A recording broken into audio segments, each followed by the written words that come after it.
Welcome to the Tablet Advertising Professionals Podcast, Episode 2, Engaging Interactive Ads. I'm Brett Miller, and today we're going to be looking at tablet engagement rates, building engaging ads, what little things you can do that make a huge difference in building an ad, both on an open rate and an engagement rate. And we're going to take a look at a travel case study, tablet advertising versus a standard display.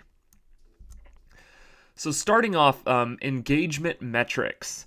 What's out there right now? What percentage is video? What percentage is expandable? The most common tablet ad formats are expandable, followed by banner ads at about 25%, and then interstitial ads.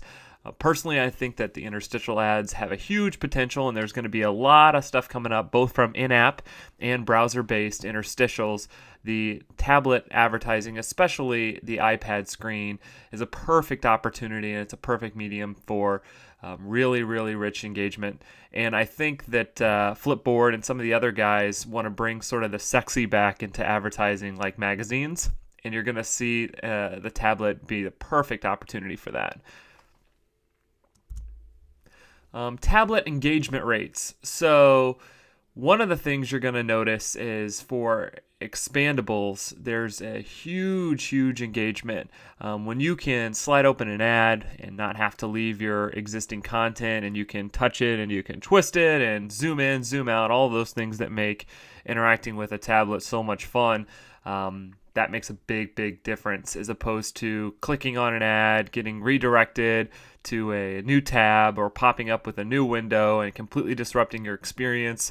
And you're only going off of the little information you have in that banner, as opposed to being able to kind of get a little bit more by just sliding it open or engaging with it in a different way. So I think you're going to see engagement rates on the tablet are just overall higher because of the ability to touch, and because the ability to explore information in chunks, as opposed to have to make such a commitment to click on something and get redirected only to find out that it's not what you expected, and that's why people are so hesitant. Tablets are also very new, so that sort of novelty, we have a while for people to still get really engaged with those before the sliding and opening starts to sort of taper off, because people are used to it. So we've got some time, and it's an exciting time to be in tablet advertising. That is certain. Okay, video and tablet ads. Everyone understands that is a huge opportunity, but only 30% currently have video in their ads, and I think a lot of that has to do with the content. Maybe they don't have the video content, even though content, especially video content, is really cheap to produce right now. So it doesn't really require a lot, but it makes a huge difference in engagement, and then the ability to share. Search engine optimization traffic. You can reposition that video content all over the place, but in an ad especially, to be able to slide open an ad, watch a video and close it, or if you're on an iPad, to be able to unpinch it and have it go full screen and watch it in this really immersive environment, and then close it without interrupting anything. So I think we're going to see a lot more video. That number should increase. But 30% is actually pretty good when you compare it to standard display advertising right now. Okay, so now, what do we have to do to build these engaging ads? What little features and tricks and tips can we provide that make a big difference? And the data to support those differences. First of all, call to action button that uses a finger slide instead of a tap generated 9.2% more online registrations. So one we like to show is slide left. You can also show a little hand sort of swiping left. Anything that implies the ability to touch and engage with that ad outside of clicking or just tapping. One of the things that really helps is, even with a slide left metric, one of the things that we see a lot is people see slide and they tap anyway. Well, that's okay to build your ads to be able to do that, to either slide or tap to open them, but at least acknowledge the fact that they can be slid open, and make sure to include that in the creative on the ad to see a really nice spike in registrations, open rates, engagement rates, all of those things. Next, including video games or a product catalog can drive time spent to over 1 minute. So we've seen actually higher than that in some of the ads that we've put together. But one of the things is product catalogs, you don't even necessarily need to try to include an e-commerce or an add to cart. Just the ability to scroll through quickly and see what's available will drive people to click through to your site and will drive people to get excited about what your offerings are. So if you can make it, again, layering it, so maybe in the initial ad you see part of an item that looks really intriguing, and then you can slide it open or expand it open and see a little bit more what's to offer. There's two sides to that. The first one being, of course, just the click-through rate and getting the spend online. And then the second part is brand exposure, which is one of those things, especially in online advertising, that people tend to forget about. But statistically, that's one of the most important factors when advertising online is just exposure to the brand.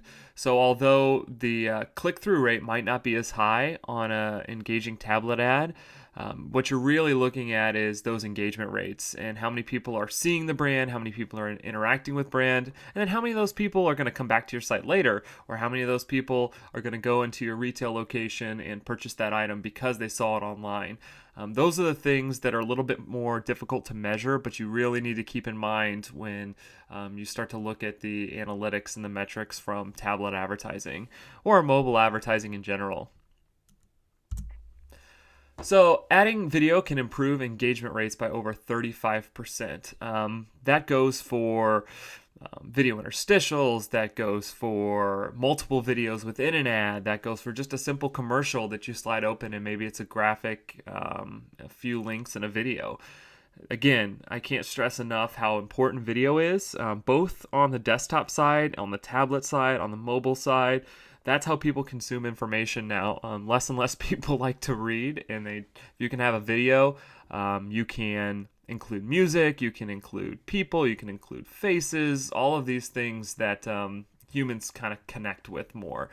And text is just not going to do it. You can't drive emotion with audio and video and text all the same way.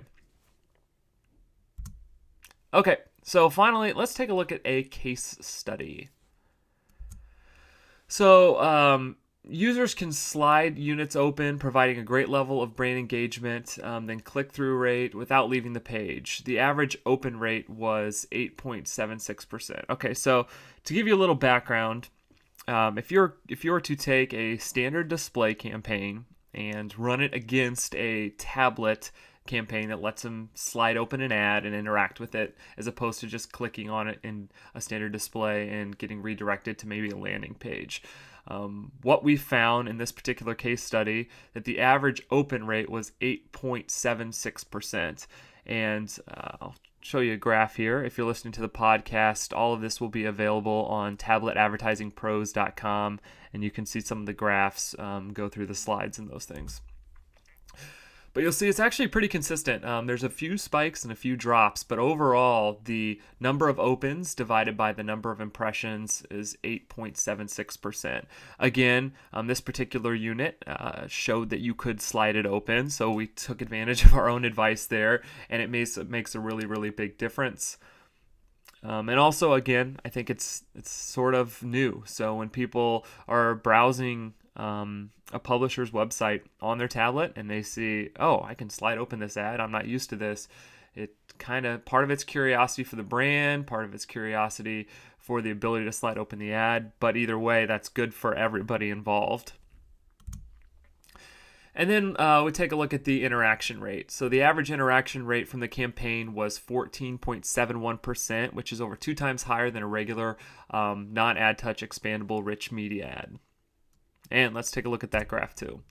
So again, very, very consistent, depending on the time of week, depending on the time of day. All of those things come into play, but when you take the overall average, the total number of interactions divided by the number of impressions, you get 14.71%. So the interaction rate is extremely high. Again, this particular case study included video, so there was different video to interact with. There was links, different states in the ad. but much, much, much higher than standard display. Okay, and let's just kind of take a look at this chart here. AdTouch provides twice the engagement rate of rich media expandables using all IAB standard ad sizes and trafficked the same as they were on a standard ad. So this case study was not for in-app ads. This was for browser-based ads, and the difference being when you go to a standard publisher site like you would on your desktop, when you visit it from an iPad, instead of getting those banners and standard displays, the 300 by 250s, 300 by 600s, you get the same ad sizes, but with an interactive HTML5 compatible ad, which could also be trafficked to the desktop, but in this case, it was just on the iPad. If you take a standard rich media expandable on the desktop, it was about 4.44% interaction as opposed to AdTouch 4.71%. The open rate is obviously not available there, but for AdTouch it was 8.76%. And the interaction click-through rate, so once you did expand the ad, how many people clicked through on a rich media expandable on the desktop, it was 0.92%, and on AdTouch it was 1.71% click-through to the final destination. Again, the interaction click-through rate is less important because you got to take a look at the brand engagement, brand awareness, all of those things that are a lot more difficult to measure. But still, twice the interaction click-through rate on a tablet as opposed to desktop. So next week, we are going to be taking a look at social media opportunities within tablet advertising. Is your content shareable? Did you include links both to your social media landing pages, likes, retweets? How can you make your videos go viral? And then we're going to take a look at some amazing examples of that in tablet advertising. And then again, some of the things that you can do to really make your content more shareable. So that's it today for episode 2. If you'd like to connect to learn more, visit the Tablet Advertising Professionals LinkedIn group, or follow us on Twitter, or fan us on Facebook, and you'll get all the updates, all the latest podcasts, case studies, infographics, all the things that you need. And then, of course, subscribe to the newsletter and visit us on tabletadvertisingpros.com and stay up to date with all the latest things tablet advertising. So until next week, have a great week, and we'll talk to you soon. Thanks.